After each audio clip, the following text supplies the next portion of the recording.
Hello बच्चों, यहाँ प्रश्न है कि एक समकोण त्रिभुज में जिसकी भुजाएं ए और बी तथा कर्ण सी है और कर्ण पे डाला गया सिस्टम एक्स है, तो सिद्ध कीजिए कि ए बी बराबर में सी एक्स है। तो चलिए इस प्रश्न को हल करते हैं।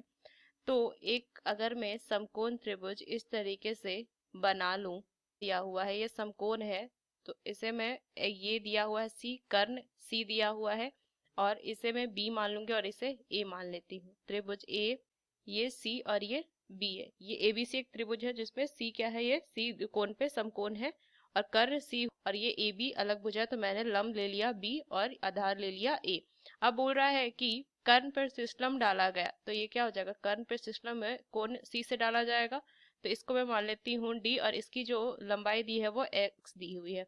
तो चलिए इस प्रश्न को हम सिद्ध करते हैं। तो मुख्य अवधारणा अगर मैं लिखूं, तो देखिए अगर त्रिभुज का क्षेत्रफल का सूत्र देखेंगे तो इसको मैं लिख सकती हूँ 1/2 गुना में आधार गुना में शीर्षलंब या लंब, ये मैं लिख सकती हूँ। तो चलिए बस इस प्रश्न को हल करते हैं।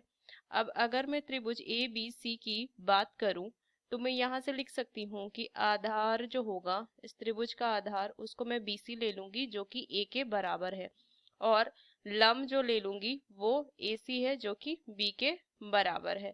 तो त्रिभुज ABC का क्षेत्रफल का सूत्र देखूं तो क्या लिखूंगी, 1/2 में BC गुना में AC, तो क्या आ जाएगा, BC की जगह पे A गुना में B बटा में 2, ये लिख सकते हैं।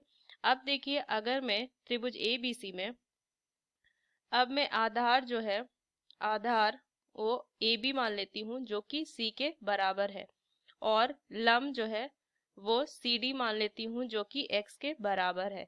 तो फिर से त्रिभुज ABC का क्षेत्रफल जो होगा, क्षेत्रफल वो क्या लिख सकती हूँ, 1/2 गुना में AB गुना में CD, तो ये क्या हो जाएगा, 1/2 गुना में, यहाँ से क्या हो जाएगा, AB C और ये x है तो C गुना x, तो ये हो जाएगा त्रिभुज ABC का क्षेत्रफल बराबर CX/2। देखिए यहाँ से CX/2 और ये AB/2 दोनों त्रिभुज ABC का ही क्षेत्रफल है, तो इन दोनों को मैं बराबर कर सकती हूँ। तो AB/2 बराबर में CX/2 हो जाएगा। तो यहाँ से मान आ गया AB जो होगा वो CX के बराबर आ गया, और यही मुझे सिद्ध करना था। तो इस मुख्य अवधारणा का इस्तेमाल करके हमने इस प्रश्न को हल किया। आशा करते हैं प्रश्न आपको समझ में आया। धन्यवाद।